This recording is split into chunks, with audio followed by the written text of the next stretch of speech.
1920, and she's very much alive. And if you get them all together into an association, what are you hoping to achieve? Why? First of all, there will be a connection with the Olympic movement and the Olympic family, which there never has been before. I mean, you go to the Olympics, it's the pinnacle of most sports people's career, and at the end of the 3 weeks, there's no connection, formal connection of any kind from then on. Since the Olympics are the focus of world sport, really, because of this cross-sport connection, it seems an obvious thing to have. I mean, what an untapped resource. What can those Olympians contribute to today's sport? At the top level, of course, there's all sorts of things like fundraising for the Olympic Games or any other big event. And generally kind of being involved in what is sport in this country, as opposed to your 3 weeks and then nothing. So what you're trying to do is identify this untapped resource as now. So where do you go how do you get in touch with all these people? We've got a little working group of people working on this in collaboration with the British Olympic Association, and we went to all our governing bodies and anybody we knew, and we wrote to everybody that was abroad, and we just tried to find people. As a result, about 2,000 names and addresses are now on the computer. But you see, there's still another 1,500 or so at least. Now, many of these may be scattered around the world, but, you know, a lot of them might be living next door to somebody watching this programme. A reunion of the 2,000 British Olympians already identified is planned next year, possibly at dinner. In the past, only the winners among our sporting elders have usually been remembered.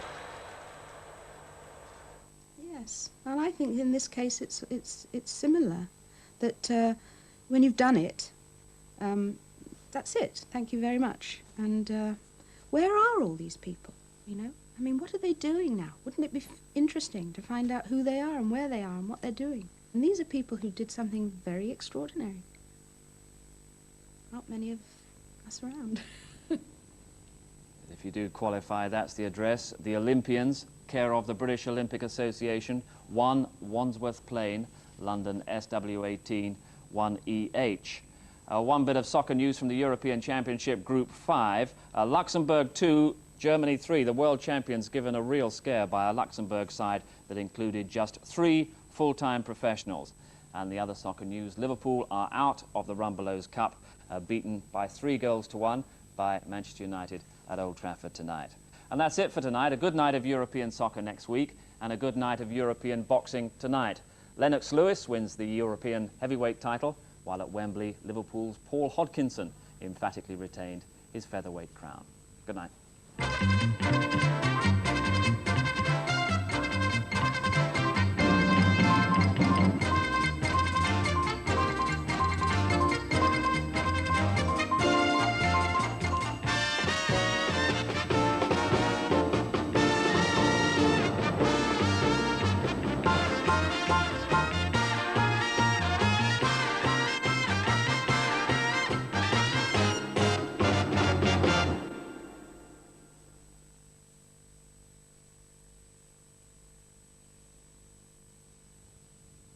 Thursday evening means Top of the Pops with live appearances from Black Box and Kylie Minogue at 7:30 EastEnders. You're setting my house on fire again. This is shocking, shocking. Stop it. Get out. Get out, all of you. Tomorrow's World steps in at 8 o'clock to model a rather unusual form of headgear, which transports the wearer into a fantasy world of 3 dimensions. At 8:30, Dimensions of the Psyche. Don't you find the whole subject fascinating? Fractionally less than watching synchronised swimming. Can you help solve a murder in Hounslow or find a couple abducting children in Dorset and Hampshire? Crime Watch UK will be waiting for your call. At 10:15, you're cheating hard, and life is never fair. Boy meets girl, boy falls head over heels, boy gets head punched in, boy gets tattooed, boy parts with all his dosh. Question Time is live from the Barbican Centre in London with Edward Heath, the print union leader Brenda Dean, the former chairman of ICI, Sir John Harvey-Jones, and Labour's local government spokesman, David Blunkett. Challenging viewing for Thursday evening, here on BBC One. On BBC2, in just under 5 minutes, a late show encounter with Peter Brook, postulating about his latest production of The Tempest in Glasgow. Here on One, Michael Caine shows a talent for diplomacy, joining with Richard Gere and Bob Hoskins as Graham Greene's esteemed, if wayward, Honorary Consul.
I'm a doctor.